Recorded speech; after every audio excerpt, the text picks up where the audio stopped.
आज मुंबईतील गोरेगावच्या नेस्को सेंटरमध्ये शिवसेना शिंदे गटाच्या पक्षाचा 60वा वर्धापन दिन मेळावा मोठ्या उत्साहात पार पडतोय। या मेळाव्यात राज्यभरातून आलेल्या शिवसैनिकांसह मोठ्या प्रमाणात युवा पिढीचा सहभाग पाहायला मिळतोय। पक्षाच्या आगामी वाटचालीबाबत आणि संघटनात्मक बळकटीकरणाबाबत नेतृत्वाकडून मार्गदर्शन करण्यात येते। याच मेळाव्यात उपस्थित असलेले शिवसेना नेते सिद्धेश कदम यांच्याशी बातचीत केली आहे आमचे प्रतिनिधी किरण जाधव यांनी। बघूयात।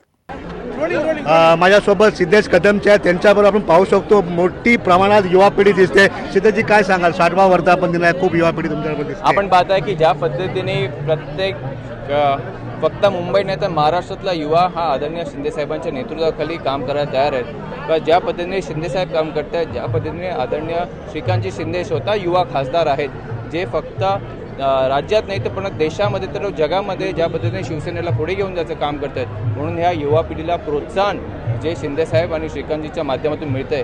नक्कीच युवा पिढीची संख्या जे जगामध्ये ही सर्वात जास्त आहे, म्हणून युवा पिढींना काम करण्याचं काम आणि त्यांना एक चांगली दिशा देण्याचं काम शिंदेसाहेब आणि श्रीकांतजीच्या नेतृत्वात होत आहे। सर काय सांगाल, एक युवा पिढीसाठी आता पुढचे जे काम आहेत कशा प्रकारे तुम्ही स्वतःही एक युवा काय सांगाल त्याच्यावर? मला वाटतं सर्वप्रथम ज्या पद्धतीने जे राऊत साहेब युवा पिढीनं जर राजकारणात आणायचं असेल तर हे घाणेरडं राजकारण, शिवीगाळचं राजकारण कुठेतरी थांबवावं लागेल।